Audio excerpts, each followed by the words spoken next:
Welcome back to the Lore Loom, where we turn powerful books into simple stories you'll actually remember. If you're new here, hit subscribe. We share a new story every day. Today's story is about a quiet young artist who ran a small stall at a bustling fair. Her rival was loud and flashy and seemed to win every year. But this time, the quiet artist had a secret plan that changed everything. Maya had a special gift for making beautiful things. She loved creating intricate paper lanterns, each one a tiny world of color and light. This year, she was excited for the annual harvest fair, where her small stall would display her art. The day of the fair finally arrived, and the town square buzzed with energy. The air smelled of popcorn and sweet pastries, and happy music played from a distant stage. Maya carefully arranged her lanterns, hoping people would notice their quiet beauty among all the noise. But right across from her, a different kind of stall was setting up. It belonged to Mr. Grumbles, a big man with a booming voice who sold loud, plastic gadgets and toys. His stall had flashing lights and a speaker that played catchy, thumping music. As the fair opened, people rushed past Maya's quiet display. They were drawn to the bright lights and loud sounds of Mr. Grumbles' stall like bees to a noisy flower. Maya watched, her heart sinking a little, as her beautiful lanterns sat unappreciated. Maya tried to be louder. She called out to people and waved her hands. She even offered a small discount on her smaller lanterns. But her voice was lost in the fair's happy chaos, and it felt so unnatural to her. Old Man Hemlock, who ran a quiet stall selling hand-carved walking sticks nearby, noticed Maya's struggle. He walked over, his steps slow and steady, and gave her a kind smile. "Don't chase the river, child," he said softly. "Make the river come to you." Maya was puzzled. How could she make people come to her when Mr. Grumbles was so loud and flashy? That night, as the fair closed down and silence fell, Maya sat alone in her tent. She kept thinking about Old Man Hemlock's words, turning them over and over in her mind. The next morning, a spark of understanding lit up Maya's face. She realized she didn't have to be louder or flashier than Mr. Grumbles. She needed to create her own kind of magic, something that would draw people in, silently. Maya spent the early morning hours creating something truly special.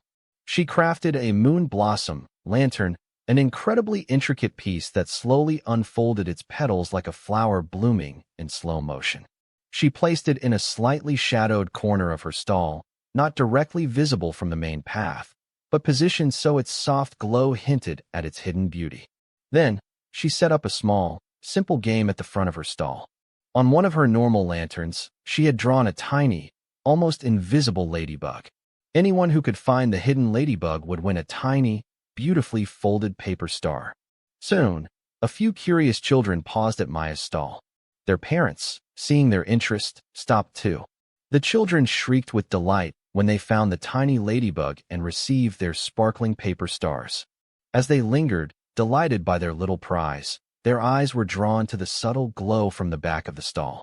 They leaned in, captivated by the slow, magical unfolding of the moon blossom lantern. A quiet crowd began to gather, each person drawn into Maya's peaceful world. Across the way, Mr. Grumbles frowned. He saw people ignoring his flashing lights and loud music, choosing Maya's quiet corner instead. He turned up his music even louder and started yelling about amazing deals. But his loudness now felt jarring and annoying. People at Maya's stall, and even some from his own, began to find his noise unpleasant. They preferred the calm curiosity and gentle beauty at Maya's stall. Word spread like wildfire through the fairgrounds. Everyone was talking about the amazing moon blossom lantern and the fun hidden ladybug game. People started coming specifically to see the quiet stall with the magic lantern. Mr. Grumbles, now truly worried, tried to copy Maya. He quickly put out a new, slightly less noisy toy and tried to make up a Find the Hidden Button game. But it felt rushed and fake, and nobody was interested. By the end of the day, Maya's stall was buzzing with happy, engaged customers. The moon blossom lantern was the talk of the fair. People were lining up, not for discounts, but for the chance to take home a piece of Maya's quiet magic. Finally, the fair judges arrived to award the golden ribbon for originality. They walked right past Mr. Grumbles' now loud and empty stall. They were drawn straight to Maya's beautiful, engaging display, where a line of customers still waited. With big smiles, the judges pinned the gleaming golden ribbon onto Maya's stall. Maya had won. Across the way, Mr. Grumbles stood alone, his loud music now just echoing in an empty, brightly lit space. He had tried to be the loudest and flashiest, but in the end, it only made people tired. Maya looked at her golden ribbon, and then at the moon blossom lantern, still softly glowing. She understood Old Man Hemlock's words perfectly now. She hadn't chased anyone. She had simply created something so wonderful, so intriguing, that she made the river come to her. Here's the cool part. This whole story comes from a famous book called The 48 Laws of Power by Robert Greene. It's inspired by Law 8. Make other people come to you. Use bait if necessary. The idea that if you make others react to your moves, you are in control. Our character is made up, but the lesson is very real. If you like this, the book goes even deeper. Link below. So what did this story teach us? First, remember Maya at the start, trying to shout and wave flyers? When you chase people or aggressively try to get their attention, it often just makes you tired and look desperate.